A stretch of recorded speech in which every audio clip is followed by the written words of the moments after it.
깜짝 퀴즈. 성경이 모두 몇 권이죠? 아이고, 아유 재미없어라. 바로 맞추면 안 되죠. 네, 성경은 한 권입니다. 예, 성경은 한 권인데 구약 성경과 신약 성경으로 구분되지요. 구약 성경이 네, 성경이 한 권인 건 아셨는데 구약과 신약이 조금 살짝 헷갈렸어요. 구약 성경은 39권, 신약 성경은 27권. 그래서 모두 몇 권? 66권이다. 그러니까 성경은 한 권이지만 몇 권이다? 66권이다. 근데 이 성경은 특징이 뭐냐면 하나님의 계시된 말씀인데 우리는 그것을 특별 계시라고 부릅니다. 특별 계시. 이 특별 계시로 우리에게 전해진 하나님의 그 말씀 가운데 첫 번째 성경인 창세기 1장 1절에서 이렇게 선포하며 시작하죠. 태초에 하나님이 천지를 창조하시니라. 아멘. 언제? 누가? 무엇을?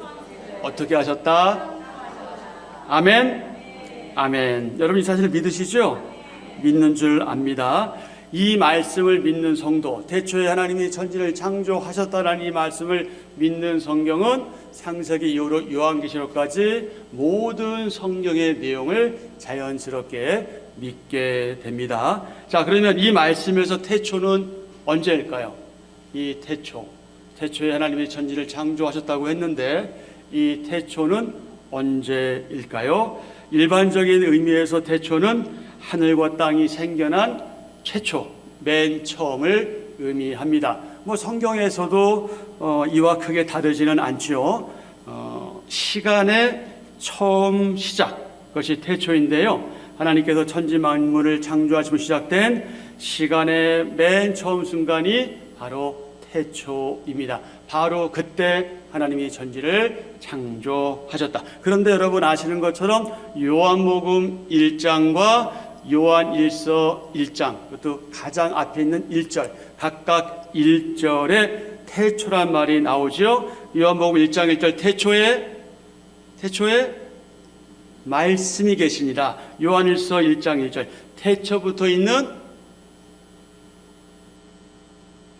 생명의 말씀에 관하여는, 그러니까 요한복음에서는 태초에 말씀이 계셨다라고 증언하고 요한일서에서는 태초에 있는 생명의 말씀에 관하여 각각 증명하고 있습니다.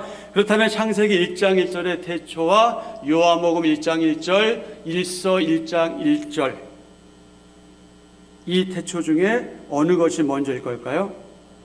우리가 얼핏 단순하게 생각하면 창세기 1장 1절의 태초가 먼저일 거라고 짐작하게 되는데, 고정관념을 가지고 생각하게 되는데 아니다. 그건 아니다. 왜 그러냐? 창세기 1장 1절의 태초는 이 세상이 처음 시작된 그런 태초이지만 요한복음과 요한일서 1장 2절의 태초는 그 태초보다 훨씬 앞선 이 세상이 창조되기 훨씬 이전의 태초이기 때문에 그렇습니다.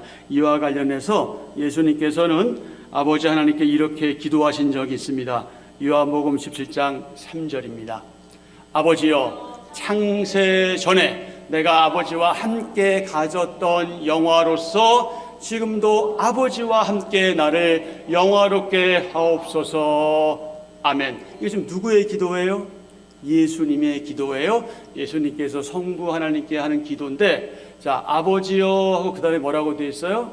창세 전에. 그러니까 이 말은 다른 말로 말하면 태초 전에 누가? 그리스도 메시아 예수님이 누구와? 아버지와 함께 가졌던 영화로서, 그러니까 예수님께서는 이미 태초에 계셨던 분이다 하는 것을 말씀하고 있지요. 따라서 창세기 1장 1절의 태초보다 그 비교할 수도 없고 우리가 상상할 수조차 없을 만큼 앞선 시간이 존재했는데, 그 시간이 바로 요한복음 1장 1절, 요한일서 1장 1절의 태초이다. 자, 요한일서 1장 1절 이하의 말씀입니다. 태초부터 있는 생명의 말씀에 관하여는 우리가 들은 바요, 눈으로 본 바요, 자세히 보고 우리의 손으로 만진 바라. 이 생명이 나타내신 바 된지라. 이 영원한 생명을 우리가 보았고 증언하여 너희에게 전하노니 이는 아버지와 함께 계시다가 우리에게 나타내신 바 된 이시니라. 우리가 보고 들은 바를 너희에게도 전함은 너희로 우리와 사귐이 있게 하려 함이니 우리의 사귐은 아버지와 그의 아들 예수 그리스도와 더불어 누립니다.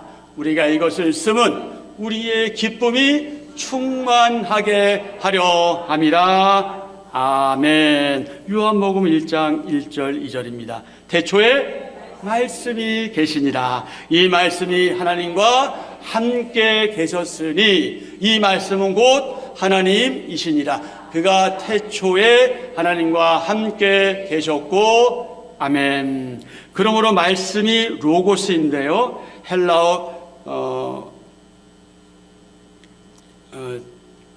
헬라어로 로고스인데 그리스어로 로고스인데, 로고스가 곧 말씀인데 로고스가 누구시냐? 메시아 그리스도 예수님이시다. 그리고 그분이 곧 누구시냐? 그리스도가 누구시냐? 곧 하나님이시다. 지금 이것을 증언하고 있는 거죠. 이렇게 저와 여러분의 구원주이신 예수님께서는 이미 창세기 1장 1절의 그 태초보다 훨씬 전부터 존재하시다는 사실을 우리가 확인하게 되는데, 이를 신학적으로 뭐라 부른다? 그리스도의 선재하심이라 부른다. 선재, 먼저 계셨다. 그리스도의 선재라고 해요. 자, 그리스도의 선재하심이 뭐라고요? 메시아 그리스도 예수님께서는 이미 창세기 1장 1절의 태초보다 훨씬 전부터 존재하셨다. 그리스도의 선재하심, 이렇게 신학적으로 부릅니다. 자, 요한복음 1장 3절입니다. 만물이 그로 말미암아 지은 바 되었으니 지은 것이 하나도 그가 없이는 된 것이 없느니라. 아멘. 우리가 창세기 1장 1절을 보면은 마치 성부 하나님 혼자 세상을 창조하신 것 같지만, 요한복음 1장 3절에 의하면 만물이 누구로 말미암아? 말씀으로 말미암아, 로고스로 말미암아, 그리스도 예수로 말미암아 지은 바 되었다, 이렇게 말씀하고 있어요. 그가 없이는, 지은 것이 하나도 그가 없이는 된 것이 없다. 그러니까 창조 사역은 곧 성부, 성자, 성령 하나님의 그 공동 사역임을 우리가 여기서 확인하게 됩니다. 그러면 그가 누구냐? 여러분들 아시는 것처럼 말씀이신 메시아 그리스도 예수님, 바로 그분을 가리키죠. 이렇게 사도 요한은 창세기 1장의 창조주 하나님과 말씀이신 예수님을 동일시하고 있는데, 그분이 누구시다? 우리의 구원자와 구원주이신 주님이시다. 마태복음 1장 20절 21절 너무나 잘 아시는 말씀이에요. 그에게 잉태된 자는 성령으로 된 것이라. 아들을 낳으리니 이름을 예수라 하라. 이는 그가 자기 백성을 그들의 죄에서 구원할 자이심이라. 아멘. 자기 백성을 그들의 죄에서 구원하실 구원의 주님, 그분의 이름이 예수라. 예수님이 이름이 바로 구원주, 구원자라는 이름이다. 저와 여러분, 우리의 구원과 관련해서 이 하나님의 계획, 하나님의 섭리, 하나님의 뜻, 하나님의 천지 창조는 서로 간에 매우 밀접한 관련이 있는데, 왜 그러냐? 하나님께서 태초에 천지를 창조하셨다라고 선포하셨기 때문입니다. 그러므로 우리는 하나님이 존재하신다, 하나님께서 존재하신다는 사실 한 가지, 또 그분이 이 세상을 창조하시되 아무것도 없는 것 가운데 무에서 유에로의 오직 말씀으로써 이 세상을 만드셨다는 사실을 믿습니다. 아멘. 아멘. 창세기 1장 1절을 믿음으로 받아들이는 게 너무나 중요한 이유가 있는데, 앞서 말씀드린 것처럼 창세기 1장 1절을 믿으면 성경에 나오는 모든 말씀을 다 믿을 수 있기 때문에 그렇습니다. 예를 들어서 여러분, 우리 사도신경 계속 고백하잖아요. 사도신경에 고백된 내용이 복음의 핵심이거든요. 바로 그것이에요. 기독교의 핵심적이고 기본 진리인 예수 그리스도의 성육신, 그 전에 하는 창조가 나오지만 예수 그리스도의 성육신, 성령님의 능력이 처녀 마리아에게 임하심으로 참 하나님이신 메시아께서 참 사람으로 탄생하신 사건, 예수 그리스도와 그 십자가의 대속적 사건, 죽으신 3일 만에 다시 살아나신 그 부활 사건, 그리고 40일 동안 세상에 계시다가 승천하시고 다시 재림하실 주님, 그리고 영원한 하나님의 나라, 이런 것들에 대해서 우리가 의심하지 않고 자연스럽게 믿을 수 있는 것은 창세기 1장 1절 말씀을 믿기 때문에 그렇습니다. 그러니 나는 창세기 1장 1절을 믿어요 라고 하는데 나머지가 믿어지지 않는다면 그거는 2% 부족한 믿음이죠. 그것은 아주 결여된 믿음, 좀 손상된 믿음입니다. 그만큼 창세기 1장 1절 하나님의 창조 사건은 우리 믿음의 모든 것들을 크게 좌우하기 때문에 그렇습니다. 누군가가 여러분에게 이제 질문하는 거예요. 저요, 제가 궁금한 게 있어요. 제가 궁금한 게 있는데 이 세상은 어떻게 존재하게 되었나요? 그리고 사람은 왜 창조되었나요? 이렇게 여러분에게 묻는 거예요. 그럼 여러분 뭐라고 대답해 주시겠어요? 그럼 왜 물어? 그걸 왜 물어, 그거를? 그거 몰라도 교회생활 하는데 지장 없어. 네? 그걸 왜 이렇게 하려고 그래? 그냥 덮어놓고 믿어. 그런 걸 알아서 뭐 하려고 귀찮게 물어봐. 이렇게 답변하시겠어요? 아니면 친절하게, 온유하게, 겸손하게 대답해 주시겠어요? 그렇죠? 그렇게 하시겠죠? 여러분과 제가 믿고 있는 바에 의하면, 그 이전에 성경 말씀에 의하면 우주가 존재하게 된 것, 또 인간이 존재하게 된 이유, 그것은 매우 단순해요. 매우 단순해요. 정말 복잡하지가 않아요. 하나님께서 천지를 창조하셨기 때문에 다른 얘기 들어갈 거 없어요. 다른 얘기 할 거 없어요. 괜히 과학 얘기하고 괜히 역사 얘기할 필요 없어요. 그냥 하나님께서 창조하셨다라고 말씀해 주시면 돼요. 왜? 왠지는 나중에 알게 될 거야. 거기까지 괜찮아. 거기에서 나중에 알게 될 거라고 해도 괜찮아요. 나살돼서 선한 것이 날 수 있느냐? 그 촌뜨기들이 사는 곳에서 선한 것이 날 수 있느냐? 이게 그 당시 지배적인 반응이었지만 전도할 때 뭐라고 얘기했어요? 예수님 소개할 때 와 보라, 와 보라. 그럼 네가 궁금하면 와서 직접 봐.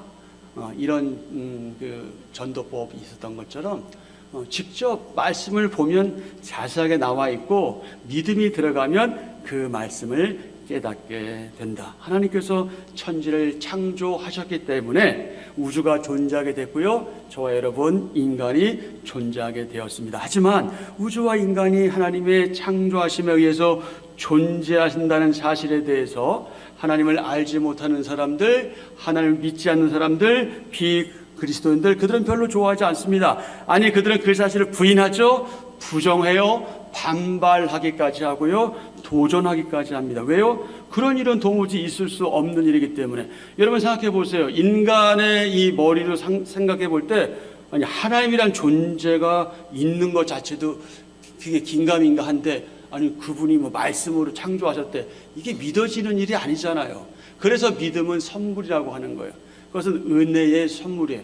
뭘로 설명하거나 말할 수 있는 부분들이 우리에게 있지 않아요. 그것은 믿음의 문제입니다. 그들은 대개가 기본적으로 이 진화론을 따르고 있거든요.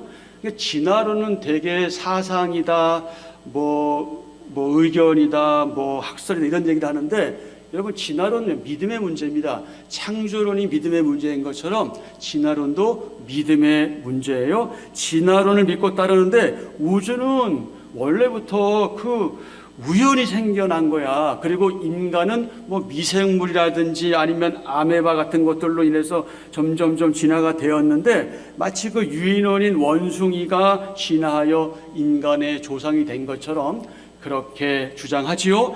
물론 그들 중에는 우리가 믿는 그 하나님은 아닐지라도 뭔가 이 세상을 만든 위대한 세력자, 절대자, 조물주가 있기는 하다라고 부인하지 않는, 그나마 그래도 생각 있는 사람들이 있긴 합니다. 그래서 이들은 조물주가 존재해서 그에 의해서 이 우주와 인간을 포함한 모든 민족들이 모든 피조물이 창조되었을 것이다 하는 사실을 나름대로 인정하긴 해요. 왜 그럴까요? 왜 그러냐면 인간 안에는 본능적으로 이 절대자에 대한, 그 절대자를 인식하는 인간의 본성이 그것을 증거하기 때문에 그렇습니다. 그런데 이런 인간의 본성은 무엇일까요? 인간의 본성은 무엇이냐? 바울에 의하면 이 인간 안에는 이 신, 일반적인 신, 우리가 믿는 하나님, 그분을 알만한 것이 그들 속에 보이는다. 그것이 인간의 본성이에요. 로마서 1장 19절 20절입니다. 이는 하나님을 알만한 것이 그들 속에 보입니다. 하나님께서 이를 그들에게 보이셨느니라. 창세로부터 그분의 보이지 아니하는 것들, 곧 그분의 영원하신 능력과 신성이 그분이 만드신 만물에 분명히 보여 알려졌나니 그러므로 그들이 핑계하지 못할지니라. 아멘. 그렇습니다. 하나님께서는 이미 창조하신 이 세상 속에 그분을 분명히 나타내 보여주었습니다. 그것을 뭐라고 하냐면 일반 계시 또는 자연 계시라고 합니다. 그러니까 우리가 하나님을 알아가는 방법이 크게 두 가지가 있는데, 하나는 이 자연을 통해서 알아가는 일반 계시, 그리고 자연 계시, 이걸 통해서 하나님을 알아가고, 하나는 이 성경 말씀 특별 계시를 통해서 하나님을 알아가죠. 이렇게 창조된 자연 만물은 우리가 믿고 우리가 의지하고 우리가 따르는 그 하나님이 아닐지라도 배후에서 세상을 만드는 능력 있는 누군가가 존재함을 증거하고 있죠. 그런데 우리는 진짜 창조주를 믿고 있으니 이 얼마나 감사한 일인지 모릅니다. 사랑하는 지체 여러분, 기억하십시오. 자연 만물은 어느 날 갑자기 우연히 어쩌다가 발생하지 않았습니다. 우주와 이 세상은 창조주 하나님이 존재하시고 또 그분이 만드신 작품이라는 걸 증명해 주는 일종의 증빙 자료입니다. 우리의 이 눈으로는 볼 수 없는, 여러분, 우리의 눈이 가장 큰 것도 볼 수 없고요, 가장 작은 것도 볼 수 없다고 합니다. 마찬가지로 우리의 귀가 가장 큰 소리도 못 듣고 가장 작은 소리도 못 듣는다고 하는데,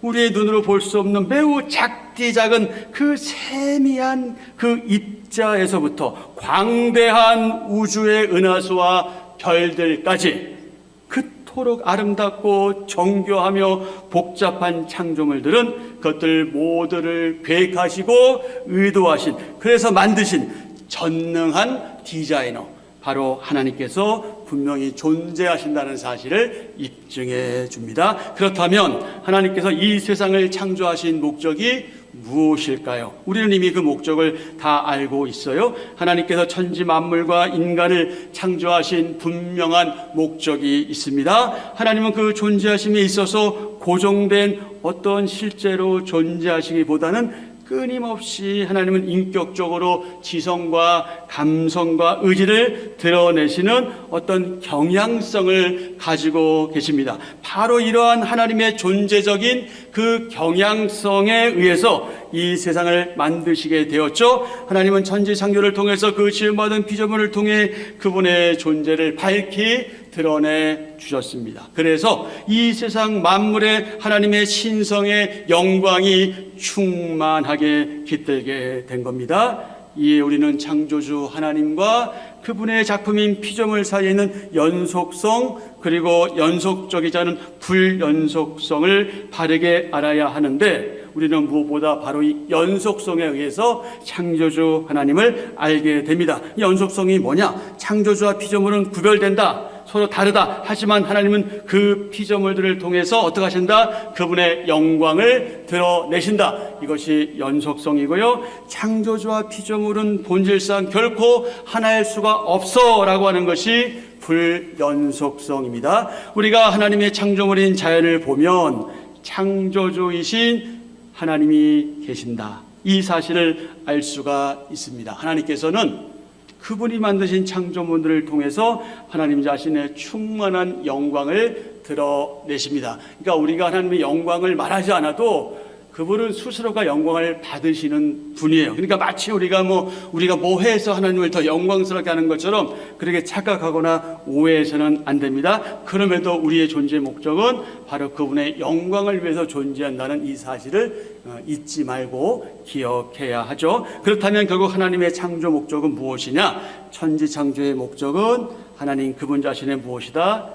영광이다. 이렇게 하나님께서는 창조 사역을 통해 밖으로 드러난, 외부로 드러난 하나님의 영광을 보시며 기뻐하신다. 그리고 다른 무엇보다 하나님의 형상대로 지음받은 인간, 그 인간들이, 그리고 오늘 저와 여러분이 그 영광을 보고 느끼면서 여기저기에 나타난 하나님의 그 영광을 보고 느끼면서 그리고 감사하면서 그 은혜를 기억하면서 창조주 하나님을 좋아하고 기뻐하는 삶을 통해서 마치 우리 아이들이, 어린아이들이 엄마 아빠 어디만 나갔다 오면 그냥 신나가지고 그냥 거기까지 달려가서 안기는 것처럼, 그런 것처럼 아버지를 좋아하고 엄마를 좋아하고 부모를 기뻐하는 것처럼 그런 삶을 통해서 하나님께서는 어떻게 하신다? 영광을 받으신다. 여러분, 우리가 아이들을 키우다 보면은 때때로 내가 쟤를 왜 낳나, 저 썩을 놈, 강단에서 이런 얘기하면 안 되는데 이런 분들도 가끔 계시더라고요. 저 어릴 때 기억 보면 아니 저 옆집 아줌마 꼭 그래, 문둥이가 잡아갈 놈이라고. 아니 왜 자식을 왜 문둥이가 잡아갈 놈이라고 그래? 호랑이가 물어갈 놈, 심지어 급사할 놈. 그러니까 옛날에 급사할 놈이 뭔지 몰랐어요, 어릴 때는. 근데 급사가 뭐예요? 갑자기 죽는 거잖아. 아니 어떻게 자식한테 그런 저주를 퍼볼 수가 있어요? 근데 그게 굉장히 매력적인지 모르겠어요. 급사하지 않고 아주 장수하더라고요. 네, 바로 그런 거예요. 우리 부모들은 자식을 통해 그 힘들고 어렵고 때로 부모인 것을 포기하고 싶고 정말 그 현장을 회피하고 싶을 때에도 그 자식의 그 재롱, 그거 하나 보고 그렇게 기뻐하고 모든 시름을 다 잃잖아요. 그것과는 뭐 차이가 있긴 하겠지만 하나님도 바로 저희의 그런 무엇을 통해서? 재롱을 통해서, 저와 여러분의 아버지 앞에서 재롱 떠는 그 모습을 통해서 하나님은 기뻐하시고 그래 됐다 이렇게 좋아하시는 거죠. 자, 이사야서 43장 7절과 21절입니다. 이사야서 43장 7절 21절. 다른 무엇보다 하나님의 형상대로 지음받은 인간들이 그 영광을 보고 느끼면서 창조주 하나님을 좋아하고 기뻐하는 삶을 통해 하나님께서는 어떻게 하신다? 영광을 받으신다. 내 이름으로 불려지는 모든 자, 곧 내가 내 영광을 위하여 창조한 자를 오게 하라. 그를 내가 지었고 그를 내가 만들었느니라. 아멘. 보세요. 7절. 분명히 말씀하고 있잖아요. 내 이름으로 불려지는 모든 자, 내가 내 영광을 위하여 창조한 자. 그러니까 사람은 하나님의 영광을 위해서 창조된 게 분명한 거예요. 그러면서 말씀하시죠. 그를 내가 지었고 내가 만들었다, 내가 창조했다, 그렇게 분명히 말씀하시잖아요. 그러면서 결과적으로 이사야 43장 21절에서 어떻게 끝이 맺어지고 있습니까? 이 백성은 내가 나를 위하여 지었나니 나를 찬송하게 하려 함이니라. 아멘. 여기서 찬송이라는 게 단순히 우리가 예배 시간에 그 찬송가 부르는 또는 이 예배에 관련한 노래 부르는 이것만 의미하는 게 아니잖아요. 우리의 삶 자체를 통해서 하나님을 기쁘시게 하는 것, 그분의 마음을 흡족하게 해드리는 것, 이 모든 게 찬송이거든요. 우리의 작은 몸짓 하나부터 시작해서 우리의 생각, 우리의 언어, 또 우리의 생활, 이 우리의 모든 것들을 통해서 하나님을 찬송하게 하라는 것이 바로 하나님이 인간을 지으신 목적이다. 그것을 분명하게 말씀하고 있습니다. 그래서 우리는 하나님과 그분의 그 위대하신 창조 사역을 찬양할 수밖에 없지요. 자, 찬송가 79장의 가사가 이렇습니다. 우리 가사만 읽도록 할게요. 주 하나님 지으신 모든 세계 내 마음속에 그려볼 때 하늘의 별 울려 퍼지는 뇌성 주님의 권능 우주에 찾네.